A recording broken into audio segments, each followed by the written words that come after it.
Chapter 7. Trouble. It was that lovely, quiet time of the day when the sun is almost ready to go to bed and the songbirds are busy singing lullabies to their young. We knew that the men would not stay much longer, and we also knew that our bedtime was fast approaching, so we wanted to crowd in all of the fun that we could. I decided to be the first observer. The other fellows went down noiselessly and picked the thickest line in the pool to start the proceedings. They braced themselves, and on the count of 3, gave a big jerk.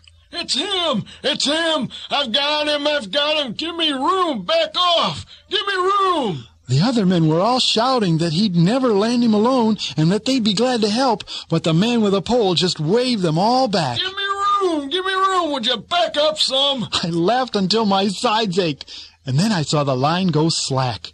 Snapper appeared. He was grinning from ear to ear. We fooled him. Did you see? Did you see how excited he was? I assured him that I had seen it all, and then, still laughing, I pushed myself off the grassy bank into the water and went down to help the fellows pull so that we could give Snapper some action to watch. We repeated the same thing a few times, giving each a turn to watch from above. I was a bit surprised that the fellows didn't seem to tire of the game. Sure, it was fun and all, but I had had about enough. I was ready to tell the fellows as much, but I could see that Woody was anxious for one last turn up top, so I motioned to the rest of the guys, and we went back down to pick out a line.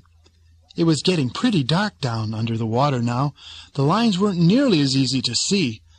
I guess the other fellows might have been a little tired of the game, or else we just couldn't see too well, or we were becoming careless or something.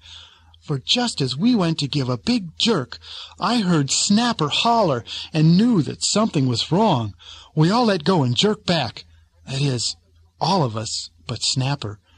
Before we could even do anything, we saw him go scooting right straight up, and I knew that Snapper was hooked on that line. A sick feeling went all through me. What in the world would happen to him now? I had seen the men catch fish and tuck them in their canvas bags. As far as I knew, they were never seen again. Is that what would happen to our friend Snapper? We gotta do something. They've got Snapper. We've gotta do something. We can't just let them... I pushed Tubbsy away. I knew that this game had been my idea. I also knew that Snapper must have gotten careless to get caught. I wanted to excuse myself in some way, but I knew there was no excuse. And anyway, excuses wouldn't save Snapper. We've got to help. I know. We'll save him. I have to think. I was playing for time. There was no way that I knew of to save Snapper from a fisherman. Already I could hear the yelling and stomping on the bank. They had discovered a turtle, a small turtle, on their line, not a giant fish. Flip suddenly swung away from Tubbsy and me and headed for the top of the pool. Where are you going? To see Woody. He saw it all. He'll know what happened. Now that was thinking. Oh, that's just what I was going to do. I followed Flip. When I broke water, I saw an excited Woody and Flip talking together. He what? Well, he didn't keep him. He looked so mad he just picked him up, pulled him off the line, and threw him back into the creek. Where? Well, I don't know where. I was so scared. I just saw him throw him, that's all.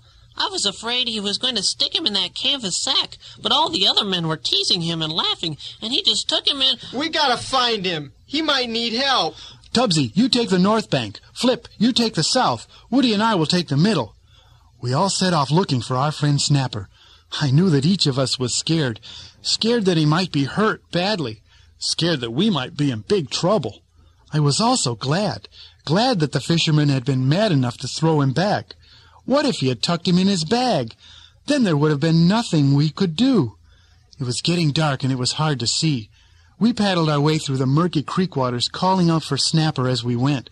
Back and forth we went, passing among the rocks and broken tree limbs on the bottom. I was about to give up when I met Mr. Catfish. He had never cared too much for our turtle fun. I'd say he had it coming. Couldn't you see for yourselves that those hooks are dangerous? Why, a young catfish learns to stay away from them. I didn't want to hear any more.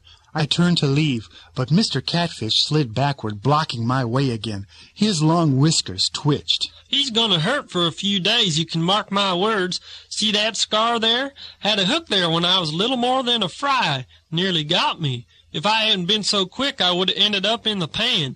He is lucky turtles make poor frying. Please, I've got to find him. You haven't found him? I can tell you where he is. He crawled up on the bank by that fallen log. I saw him go. He'll be sitting up there nursing a sore mouth, I'll wager. I turned to swim in the direction that he had pointed. He'll be mighty sore for the next few days, you can count on that.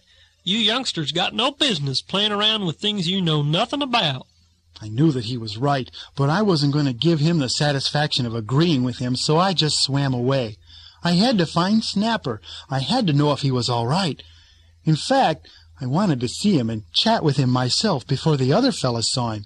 Maybe I could sort of steer him away from putting the blame on me by scolding him some about his carelessness.